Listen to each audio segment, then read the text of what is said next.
7 ستمبر کا تاریخ ساز دن 1974 کا، جب حضور نبی کریم صلی اللہ علیہ وسلم کی نبوت پر ڈاکہ ڈالنے والوں کو ایک اقلیت قرار دیا گیا تھا، پاکستان کی تاریخ کا ایک ایسا سازگار دن ہے، اور آج بھی 7 ستمبر 2023 ہے۔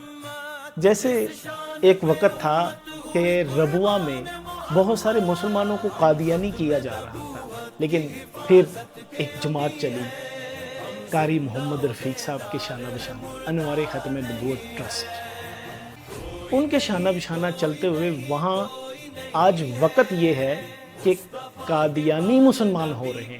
معلومات کے مطابق تقریباً 215 خاندان اور جو کوئی 1200 سے 1300 افراد کے قریب قادیانی مسلمان ہو چکے ہیں۔ یہ وہی گڑھ ہے، کفر کا گڑھ، جہاں ہر سال ہزاروں مسلمان قادیانی ہوتے تھے، لیکن اللہ کے فضل سے، اللہ کی رحمت سے، حضور نبی کریم صلی اللہ علیہ وسلم کی ختم نبوت پر کام کرنے والے قاری محمد رفیق صاحب کو میں سلوٹ پیش کرتا ہوں، ان کو سلام پیش کرتا ہوں کہ اس کفر کے گڑھ میں بیٹھ کر ان کافروں کو مسلمان کر رہے ہیں۔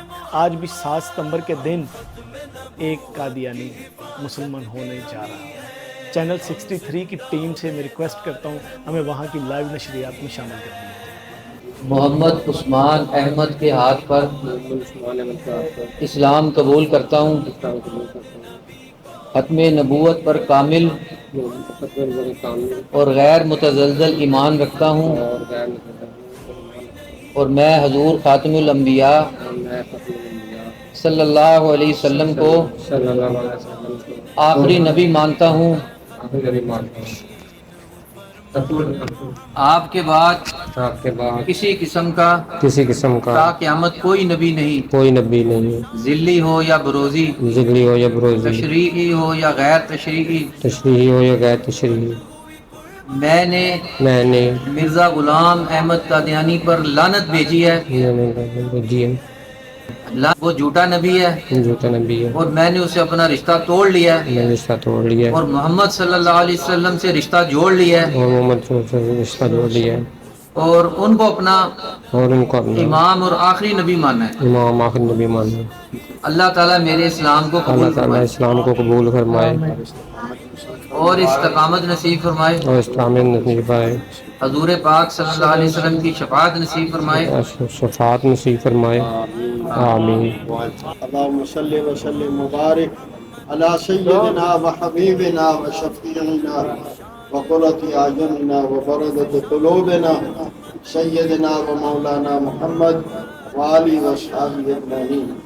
اے رحیم کریم اللہ، اے سخیوں کے سخی، بادشاہوں کے بادشاہ، مالک، آپ کا کرم ہے، آپ نے ہمارے ایک اور بھائی کو جہنم سے جاتے جاتے جنت کے راستے پر لگا دیا اور مجھے سے نکال کر رسول اللہ کی غلامی نصیب فرما دی۔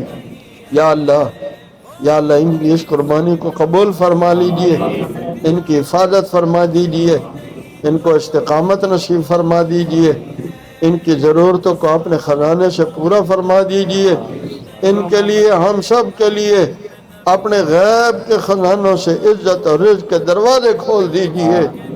یا اللہ نفس و شیطان اور شیطانی لوگوں سے اپنی حفاظت پناہ نصیب فرما دیجئے۔ ہمارے پیارے حبیب صلی اللہ علیہ وآلہ وسلم نے دنیا آخرت کی جتنی خیر بلائیاں مانگی، ہم سب کو پوری امت کو عطا فرما دیجئے۔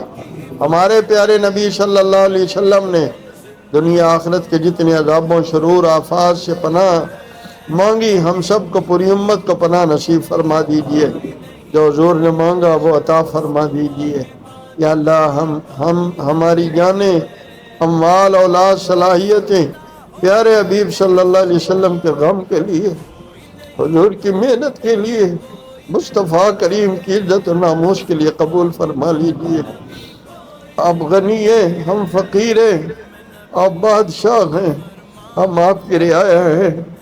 یا اللہ دنیا میں بھی آخرت میں بھی ہر قسم کی رسوائی سے اپنی پناہ نصیب فرما دیجئے، اور پیارے حبیب صلی اللہ علیہ وسلم کی سچی محبت، کامل اطاعت اور حضور کی شفاعت نصیب فرما دیجئے۔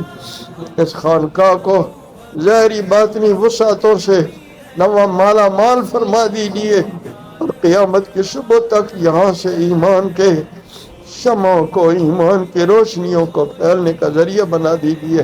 صلی اللہ علیہ سیدنا محمد صلی اللہ علیہ وآلہ وسلم والو ربنا تقبل منا انك انت السميع العليم وتب علينا انك انت التواب الرحيم صلى الله تعالى على النبي الكريم وعلى آله وصحبه اجمعين آمین برحمتک یا ارحم الراحمین۔ کوئی نہیں ہے مصطفیٰ کے بعد نبی کوئی نہیں ہے، میں ختم نبیین ہوں فرمان محمد، بعد ان کے نہیں کوئی نبی شان